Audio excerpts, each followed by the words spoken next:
Hello, friends. Welcome to another episode of Mike Reviews It All. My subject today is a very frustrating subject, a personal subject and a very frustrating subject, and that is the amount of student loan debt that our country is in. My wife is actually a teacher. She went into debt about $50,000 to get that degree. And if you didn't realize, teachers don't get paid a whole hell of a lot of money. And they put up with a lot of crap. So much respect to teachers.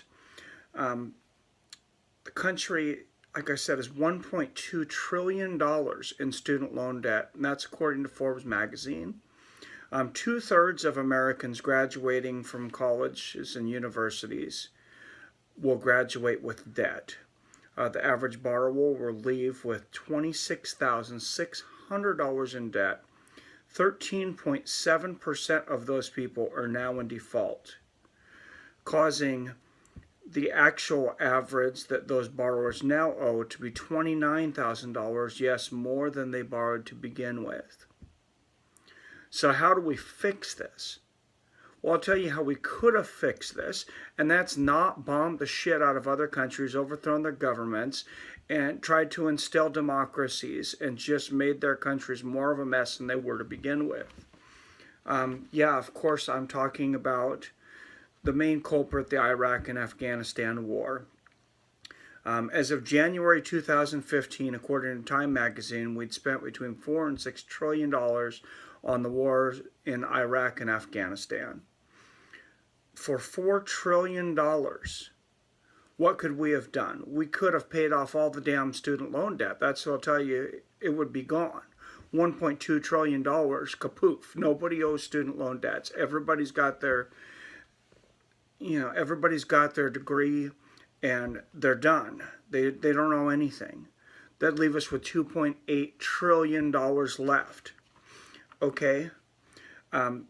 At an average of $29,000 per student going to college, that would pay for 96.5 million more Americans to go to school and get their bachelor's degree.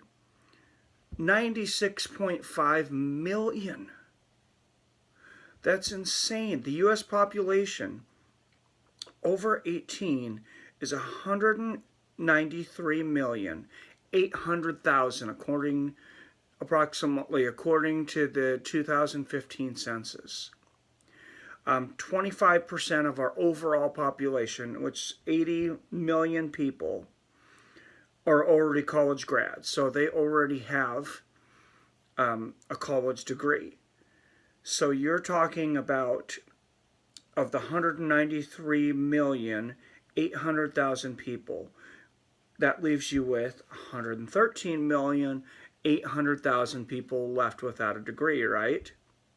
I just said we would have enough money left over to fund 136 million people to go to college. 136 is a bigger number than 113 million. So 23 million, 24 million times another 30,000.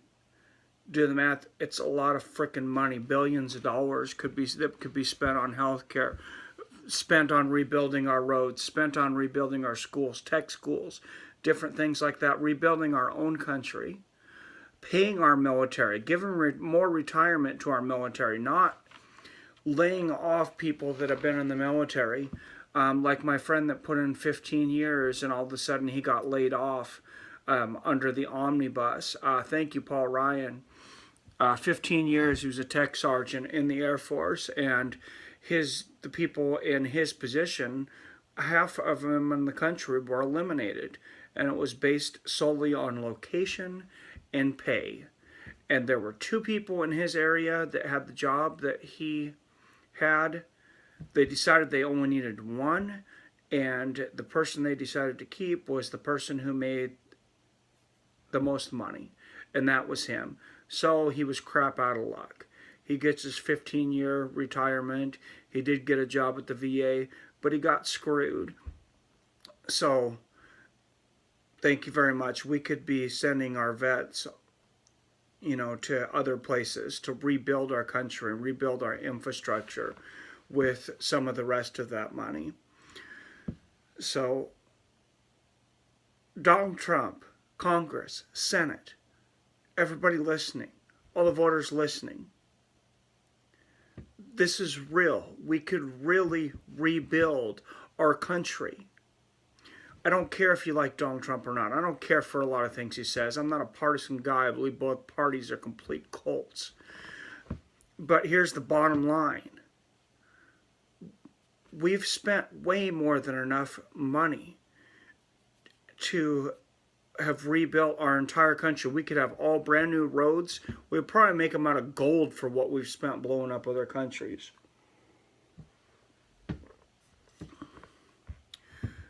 So listen. Can you put me on the budget committee? No, I'm not really that smart. I crunched a couple numbers that some of these mathematicians, some of these politicians, that most of them are way smarter than I am.